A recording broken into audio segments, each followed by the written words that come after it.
Podtacular, the unofficial Halo Universe podcast, presents episode 616, MCC Back in Dev, recorded live on February 14th, 2018.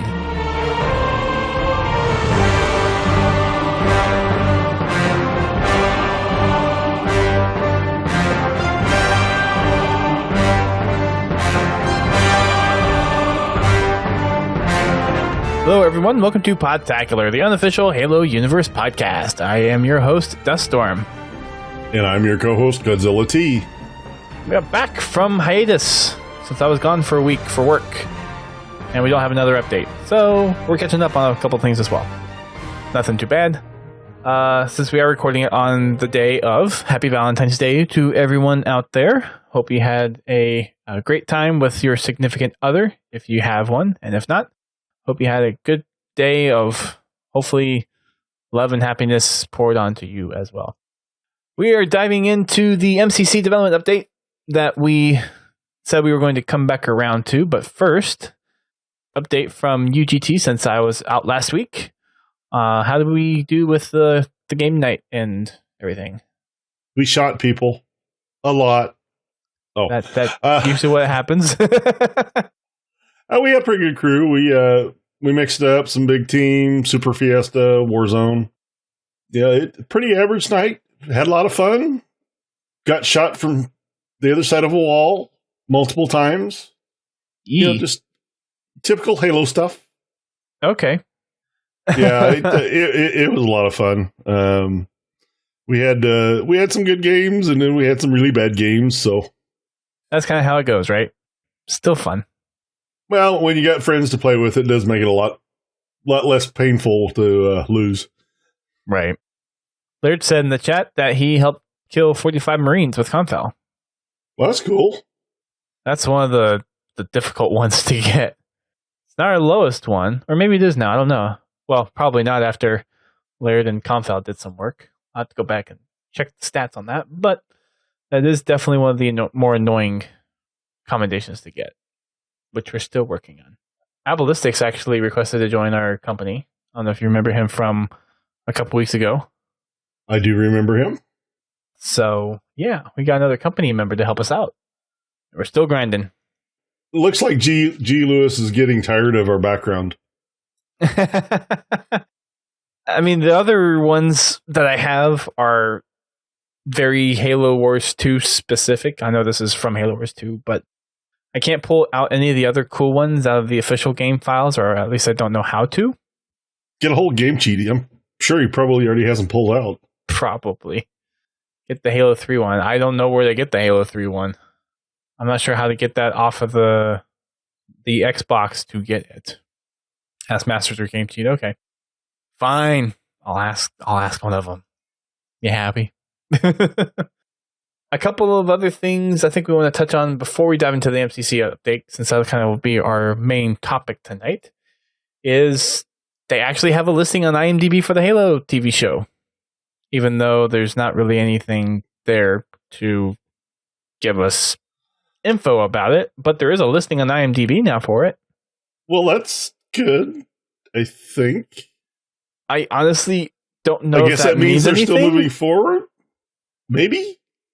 I guess.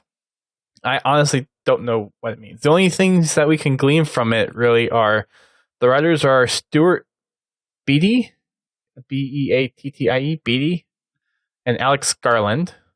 I'm not sure who either one of them are. Alex Garland is known for, Ex Machina, 28 Days Later. Okay, so he has a few good ones under his belt. And then Stuart Beattie has Collateral, I, Frankenstein, plenty of other video games and screenplays. Oh, did some stuff for Pirates of the Caribbean as well. Interesting. So they're the writers for this movie, I guess. There are filming locations in the USA and New Zealand. That doesn't surprise me. Doesn't surprise me either.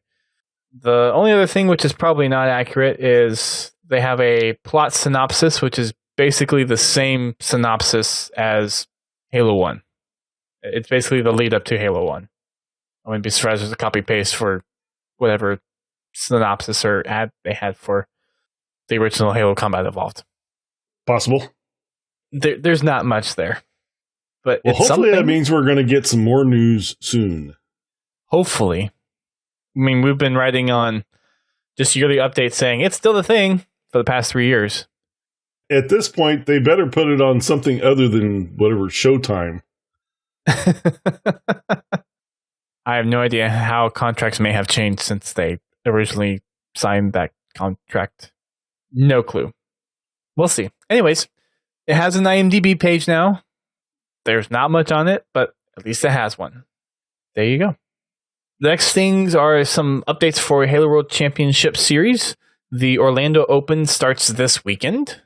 So a couple of days ago, they posted the prize breakdown, the schedule, game type rotation for the bracket play and the group play.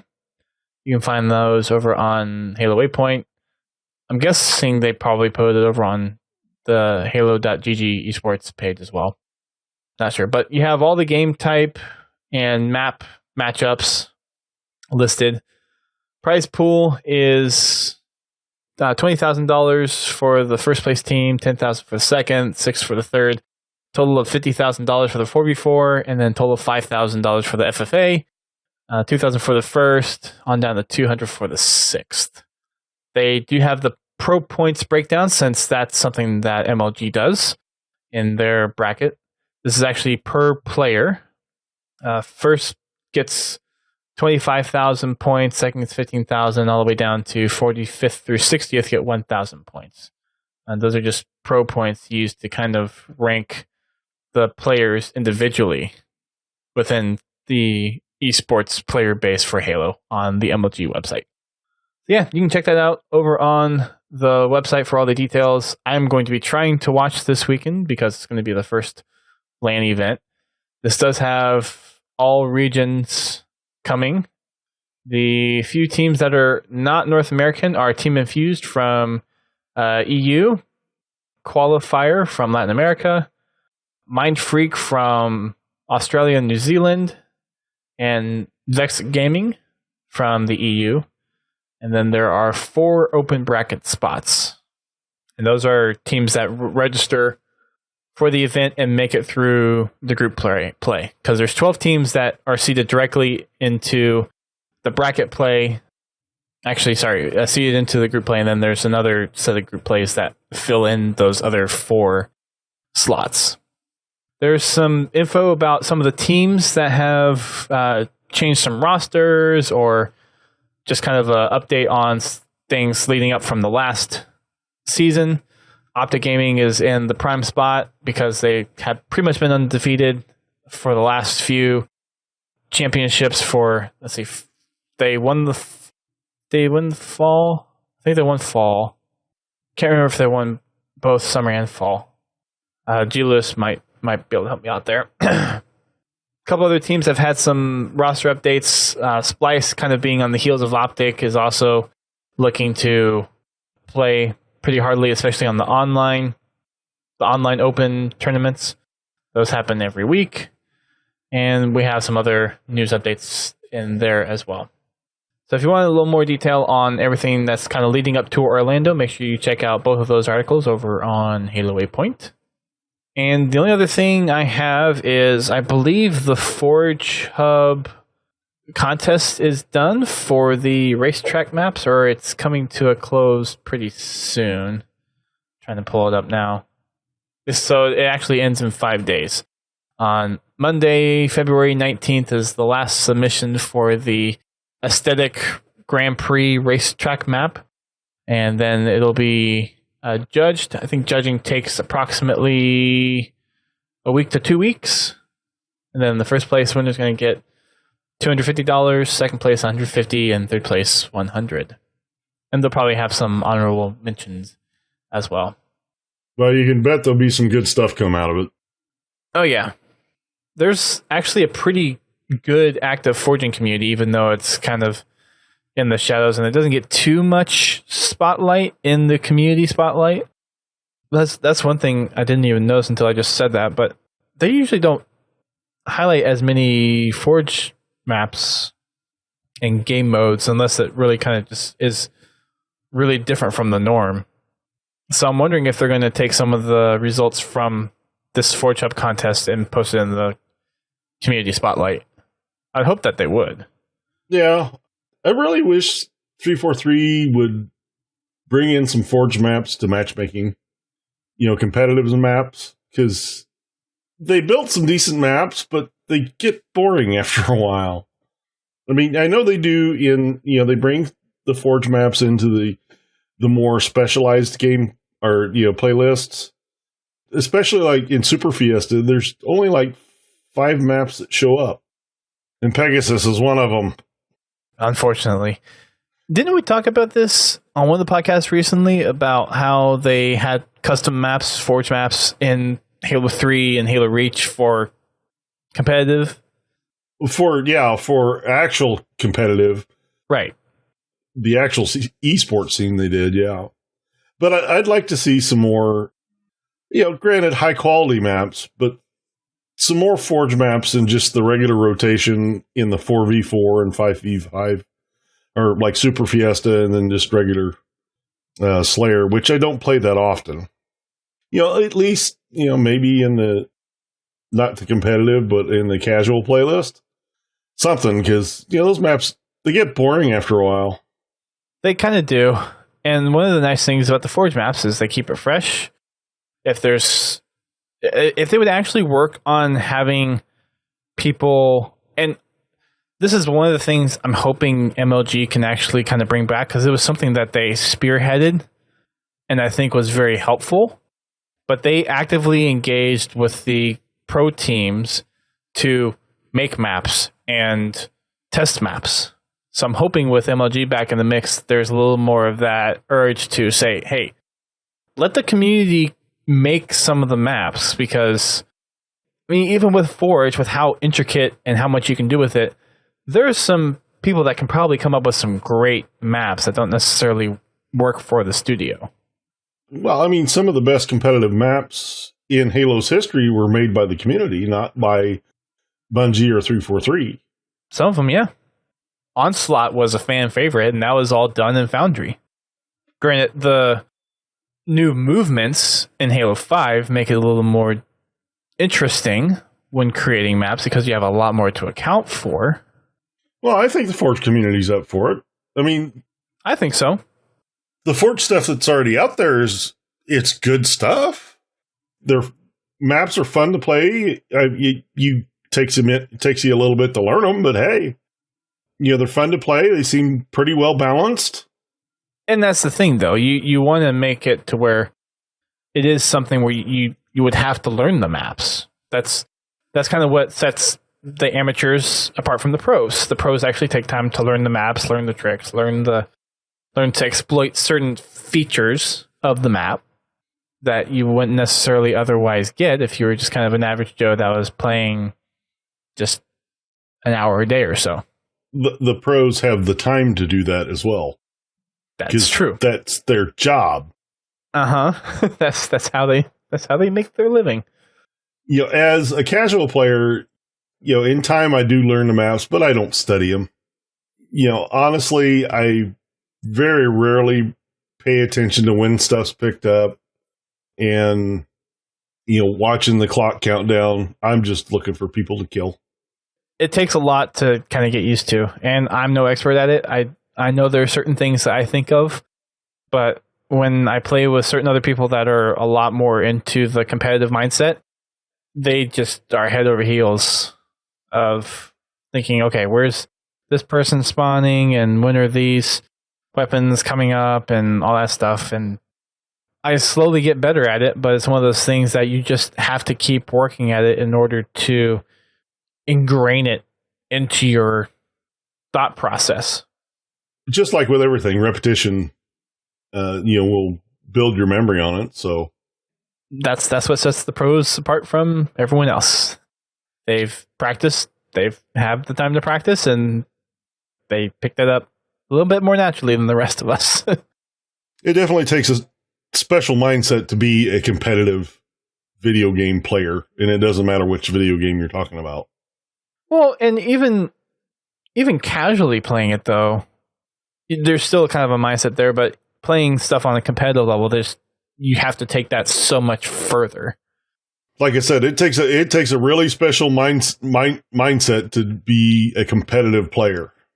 I mean, you don't have to have just a good shot. You have to have a certain mindset to be able to take that good shot and capitalize on it. On to the MCC development update. Yes. Our main article for the evening. So this was posted at the end of last month, January 31st, so 15 days ago. And it's going a little bit into what they're doing with MCC.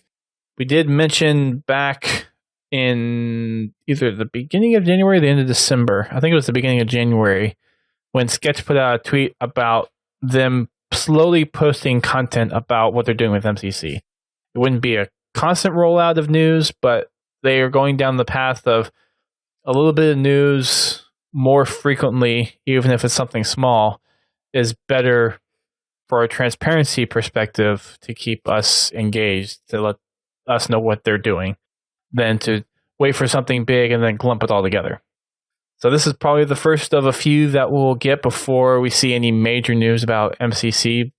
There is a few things in here, though, that is important to note, which I think is going to help put some people at ease if they haven't read this yet.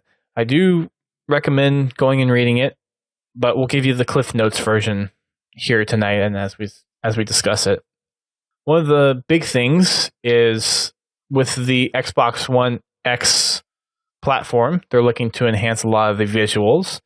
There's a lot of APIs that have been developed that also takes advantage of increased resolution even on the stock Xbox One X, stock Xbox One and the Xbox One Slims.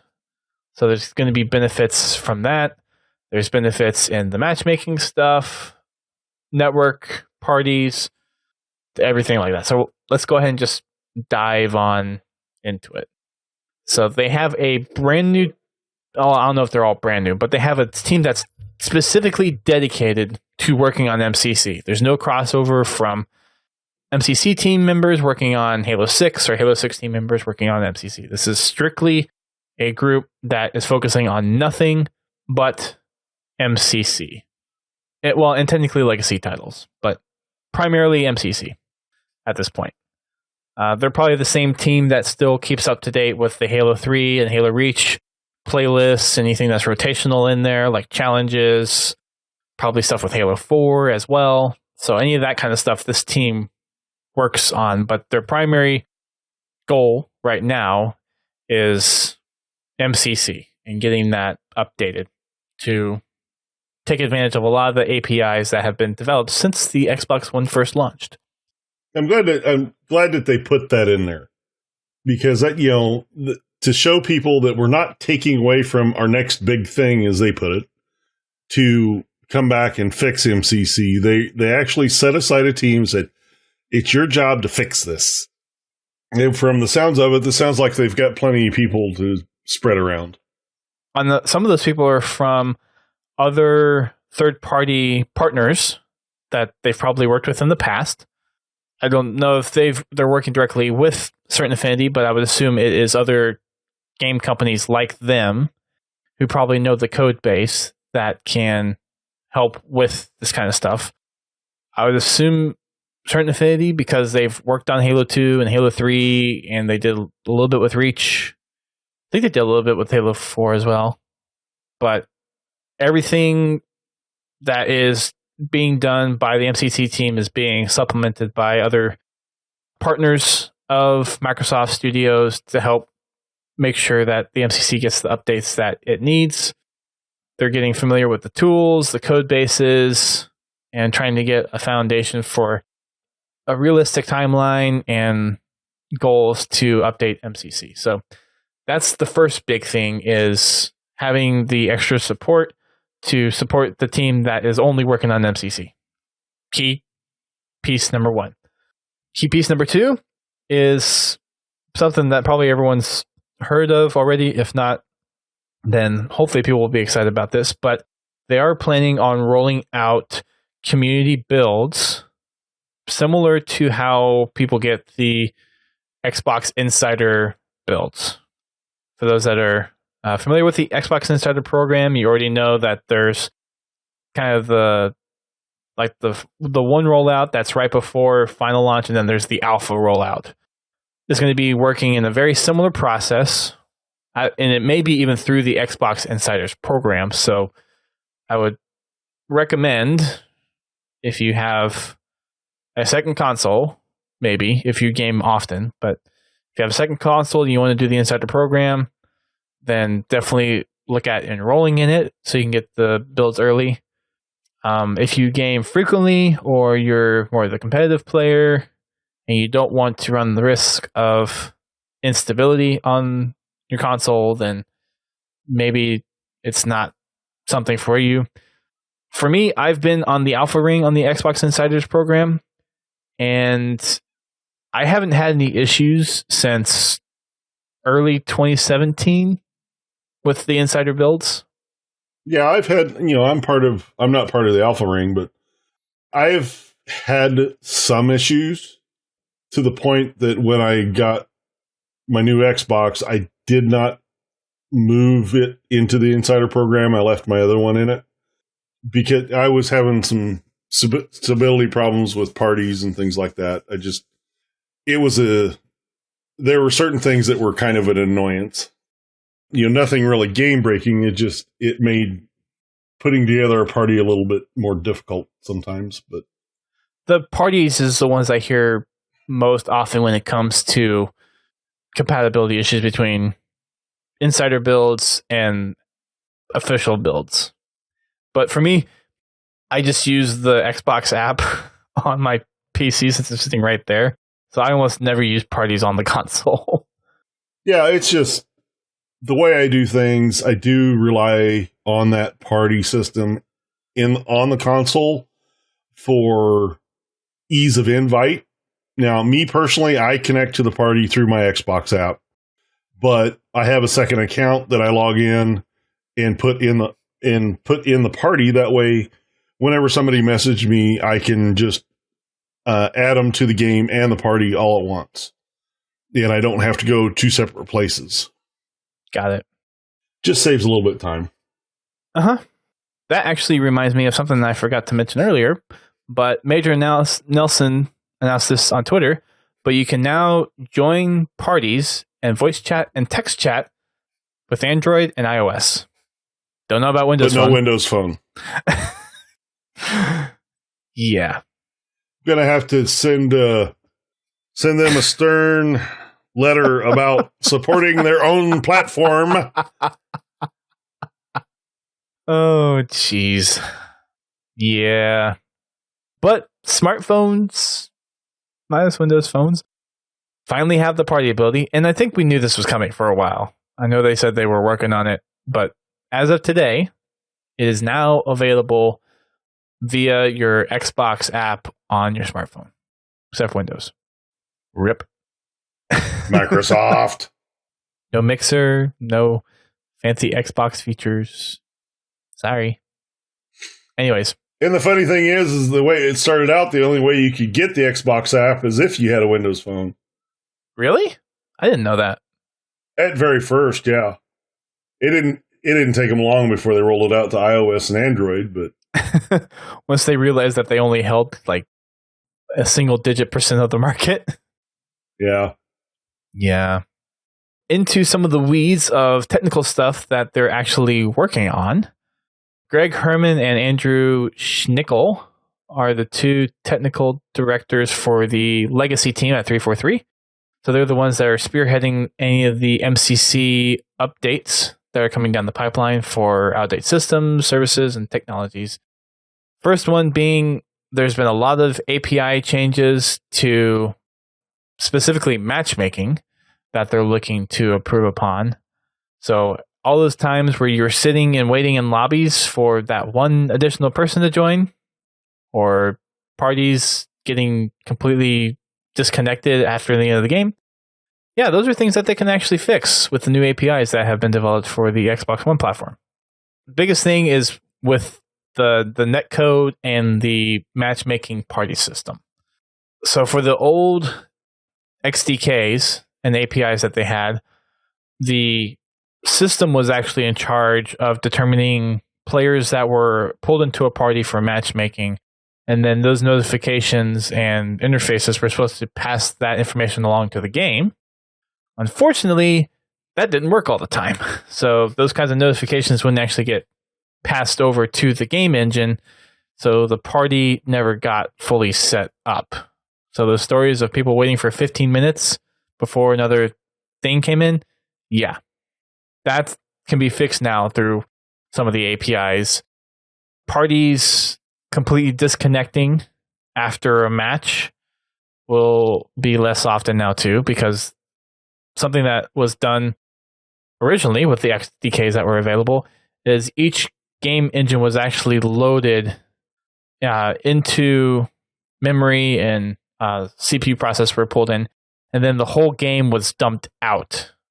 So you were basically, once you started a game, you're basically shutting down the main UI engine completely and starting up a game engine. And then when the game was over, that whole game engine was teared down, and then the UI engine was restarted. You can imagine the headache of trying to pass all the information back and forth between the executables, and probably the headaches of it not actually being able to handle that. Yes, you it makes perfect sense now. Yeah. They're able to now make it to where the games are DLLs, so dynamic link libraries for any of you programmers out there.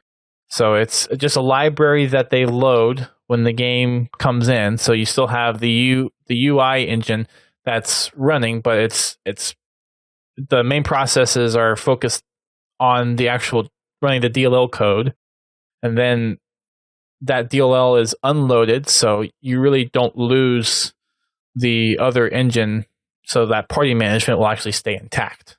That will be a big plus. That was one of the big drawbacks to the matchmaking is, whenever you'd go back to a lobby, you'd have to regather your lobby.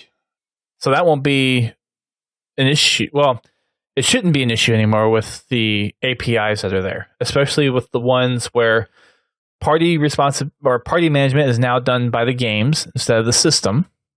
And the fact that the games are being dynamically linked in and unlinked will make it to where the UI game engine is still able to track all that party management and the network parties to where it's not going to be lost after a game ends. So that's another benefit as well. All because of new APIs. Yay! Some of the other stuff that they're looking to do with the XDK upgrades, like I mentioned before, is increased resolution usage and visual enhancements, which probably, I'm not going to say this for sure, but it may lean in the direction of 4K assets for maybe some of the games, maybe like for Halo 2 Anniversary or stuff like that. Yeah, I could see Halo 2 Anniversary, Halo 4, and possibly Reach. But, when they developed Halo 4, it was pretty much graphically at the limit of the engine. Well, Halo 3, they have the 4K package for Xbox One X. Right. I meant as far as in the Master Chief Collection.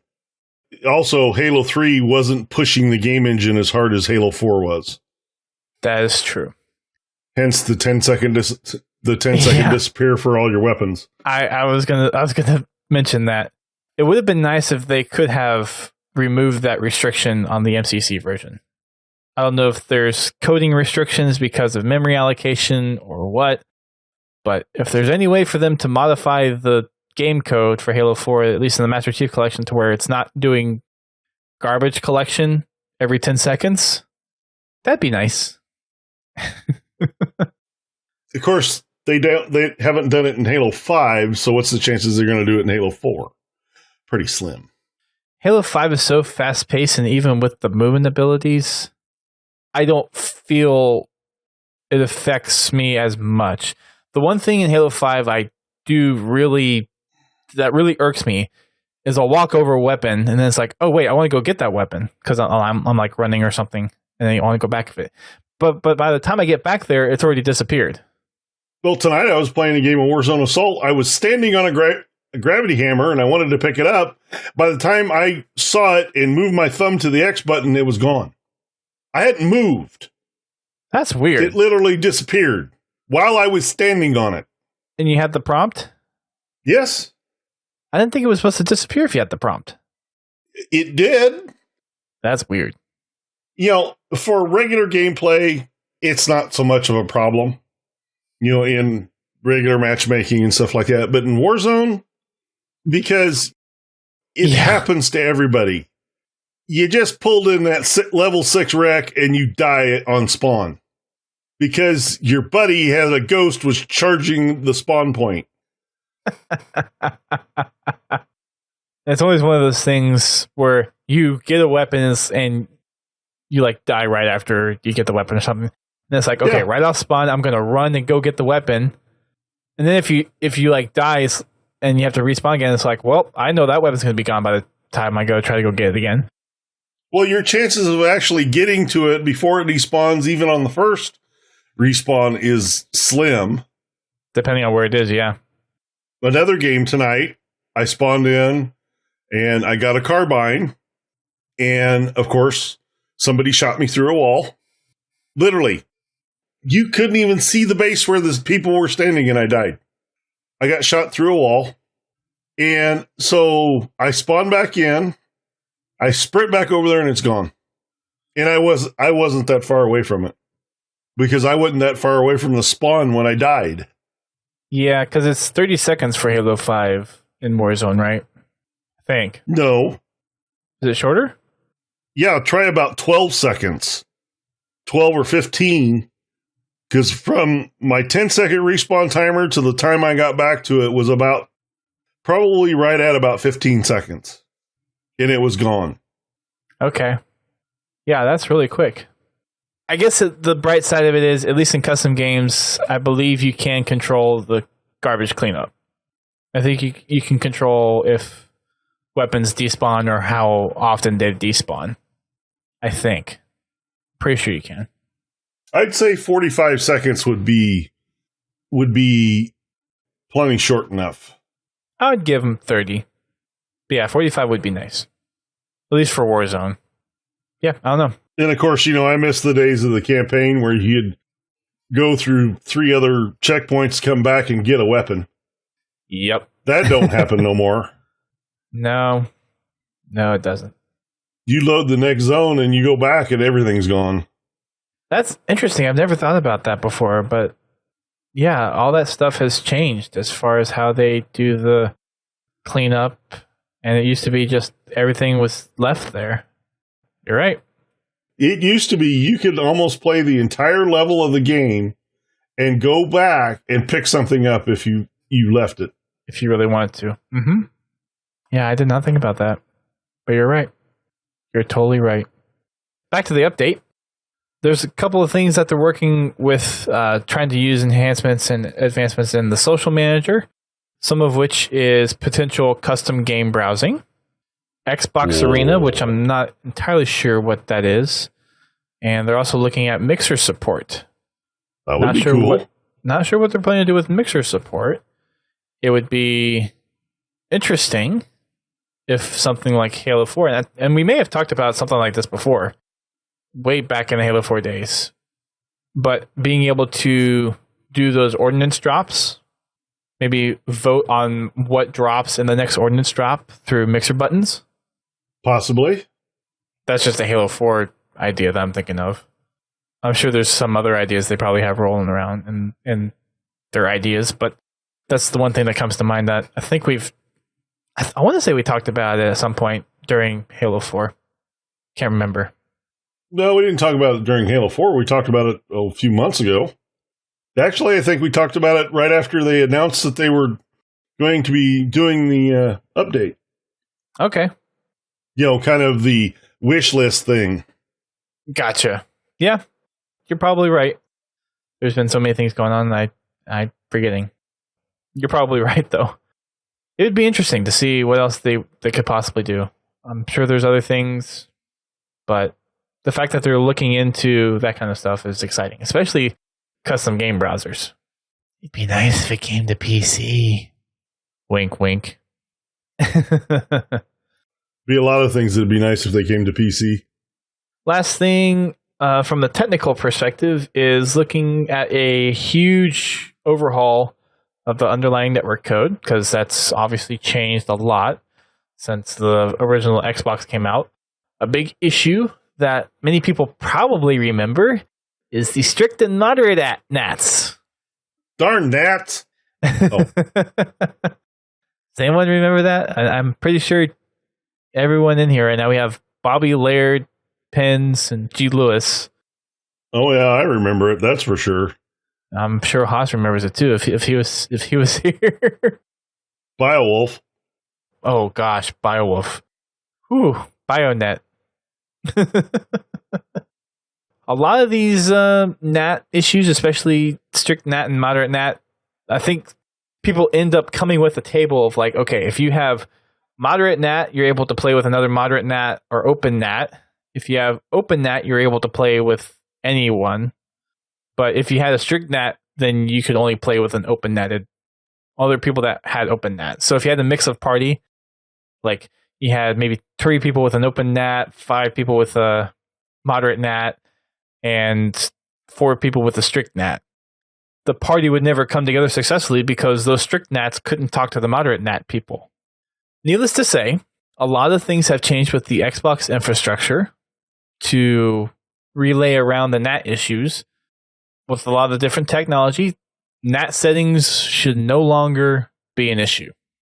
No more worrying about strict, moderate, or open NATs. With the improvements that they've made to the net code, it should be a lot less can't join progress or can't join people. They're not saying it's going to eliminate it completely, but there should be significantly fewer instances of that happening.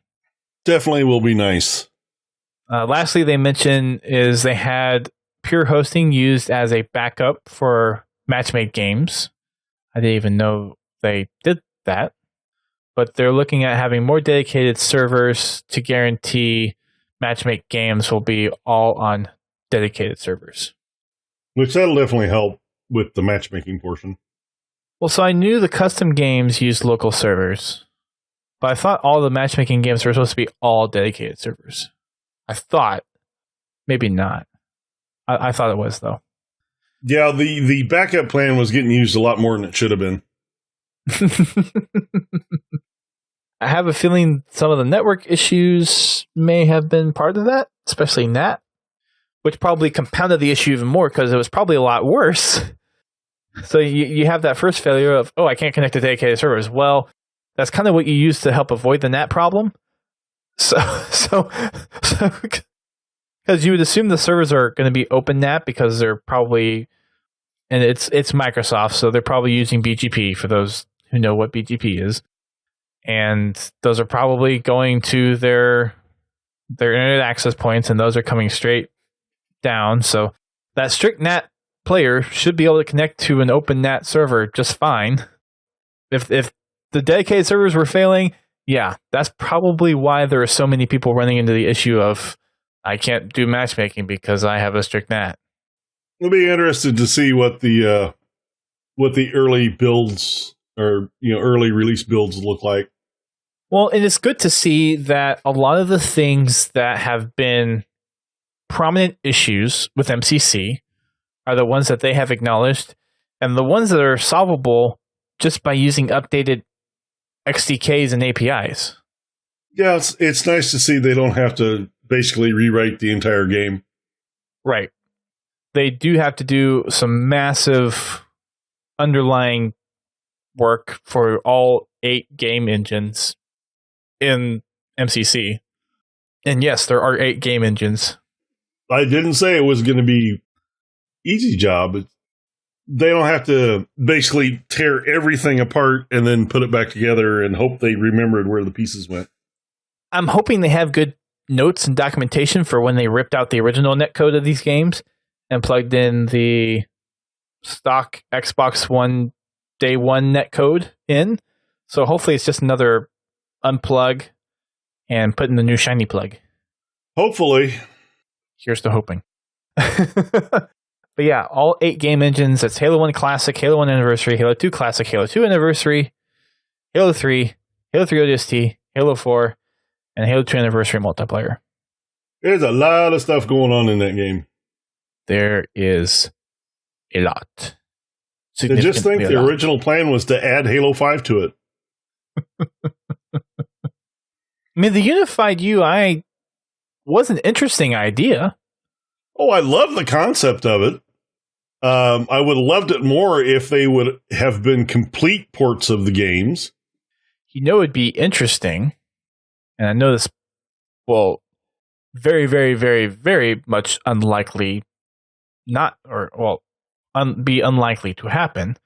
But if all the games are DLLs, being able to do custom browser through Halo 5 and be like, oh, I see a friend playing Halo 3. I want to hop on over there.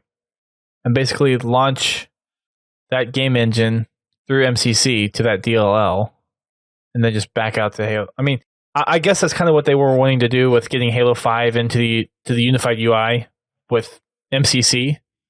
And that way honestly, the party invite system, it's capable of switching games for you.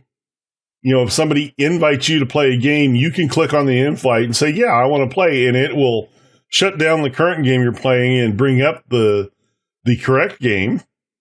Well, and that's one of those social manager features that they're looking to implement.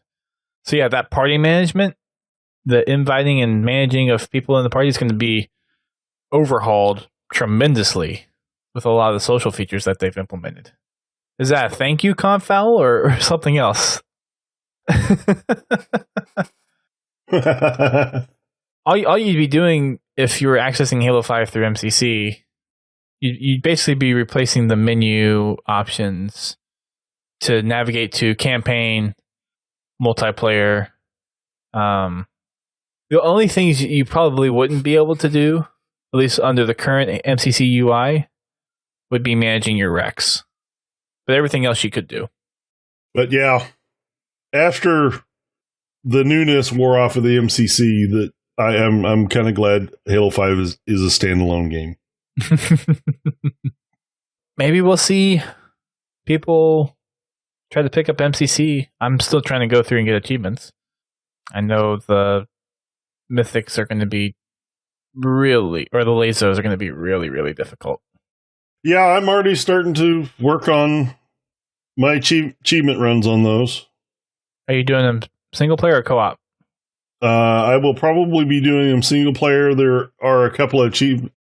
There's at least one achievement in Halo 2 that is co-op required, but I can get around that. I mean, for Lazo. Sorry. No, for Lazo? Yeah. I don't know if I'm going to even attempt that. I'm thinking for me, I'm probably going to do co-op just for the fact that with Iron Skull on, if you die in single player, you restart the whole mission, where if you die in co-op, you go to the last checkpoint. Now, granted, there is a way to get around that. When you run a single player, you can hit start and go to the last checkpoint. Yeah, if you're quick enough. If you're quick enough, and you remember to do it every time. You have to do it before the game registers that you died.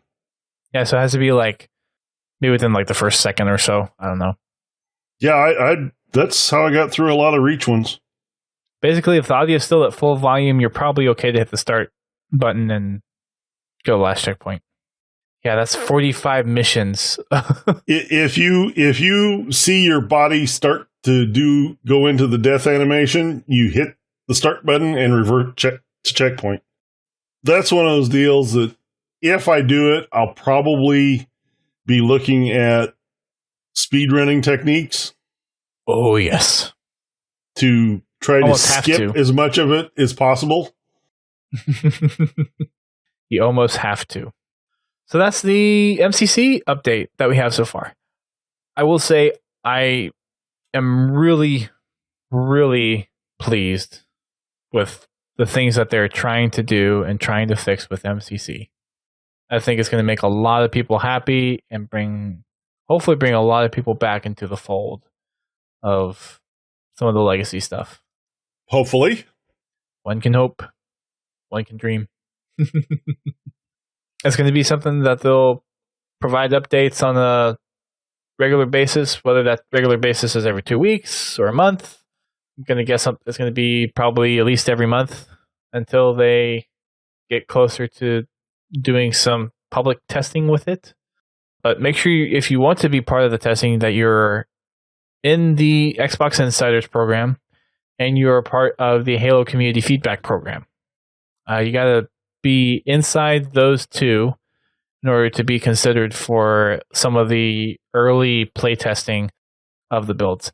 They're going to be widening it to more and more people as testing goes on, but outside of their just internal testing and probably take-home builds, the first people likely to get the builds are people that are part of the Halo Community Feedback program, and I'm going to say likely the Xbox Insiders Alpha Ring would probably be that first go-to. And then you probably have some other community influencers that'll probably get it as well. But if you're heavily anticipating wanting to get your hands on some future MCC builds, then those are the two things that you'll want to get registered in or a part of. And if you want to be included in some of the earliest updates, I would recommend you get involved in both of those now and be vocal and be constructive with what you have to say to the developers. Well, unfortunately, the Halo Community Feedback stuff, I know they had a survey last week before, something like that. Their surveys don't come out, well, they come out usually every 2 to 3 months, I think. So there might not be another one for a little while. But at least sign up to partake in it, at the very least. So I will say that. I want to give another quick shout out to Primordial117. He actually messaged us a set of Valentine's Day images. He's been featured on the Community Spotlight, and we followed him on Twitter. He followed us back, and he sent over some screenshots. So I just kind of wanted to give a little shout out to him, since the set of screenshots that he sent to us were actually pretty cool. For those that are in the chat right now, I'll go ahead and link to his Twitter post. He's one of the ones that does the Halo Hot Shots. He pretty much does them every week. If you see the community updates, you have probably seen his work many a times already. Definitely check out his stuff, Primordial117 on Twitter and on Reddit. Well, lots of really cool things. And he actually has a few more since he did this initial collection of images. And that's all we have for tonight. No community update, so hopefully next week will be another one. If not, we're going to have plenty to talk about probably for the Orlando Open. I still need to reach out to Taz and see if he wants to do a little bit. But maybe we can just have him on the show next week and discuss the very first event of the Halo World Championship for 2018. Sorry again for the switcheroo in the schedule this week. So for those that were probably expecting us on Thursday and come over to see that we're not there on Thursday, just had a little scheduling snafu for this week, but we should be back on our regular Thursday schedules starting up again next week. GT, is there still plans for the game night on Friday? Cool. Still going to be there, 8:30 p.m. Eastern Time. You'll be able to catch us right here on Mixer, on Twitch, and on YouTube. So if you want to join in, just feel free to shoot me a message on Xbox Live at Godzilla T, and we'll get you in to play some fun Halo. And if you want to just tune in and watch, you can catch us at any one of those 3 places. Very good. Was there another Achieving Halo episode? There was one scheduled, but it kind of got canceled, so... Okay. Unfortunately, we're having schedule issues right at the moment, so... Gotcha. I hope to be able to get this finished up here shortly, but things have all of a sudden kind of got crazy in my life again. So I will definitely keep the club posted on that. Keep an eye out for Looking for Group. That will probably be the best place to find out when the next one is. Or, you can message me on Twitter or on Xbox Live to put your hat in the ring for the next recording. This next one's probably going to be a little later. We're probably going to do it around 8 Eastern time. I've got one person's interested, but he's not available until later. So check out the Spartan Company and the Xbox Club. The Xbox Club specifically, because that's where GT posts the Looking for Group when it comes to doing the Achieving Halo series.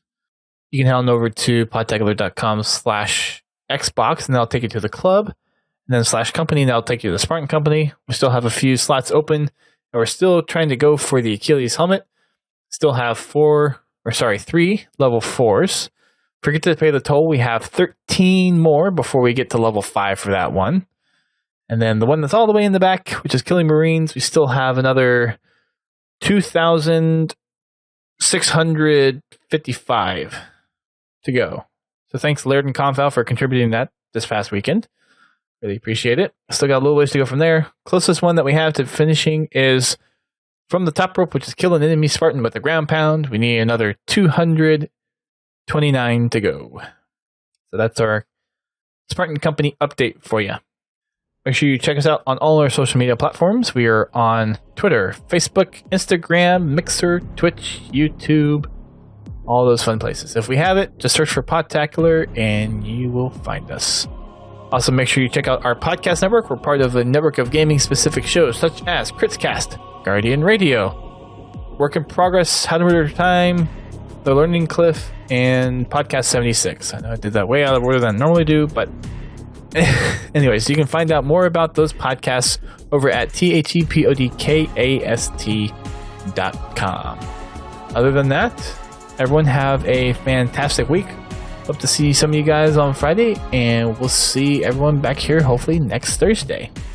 Keep on fragging laggy MCC natting network issues, because we're going to get new ones.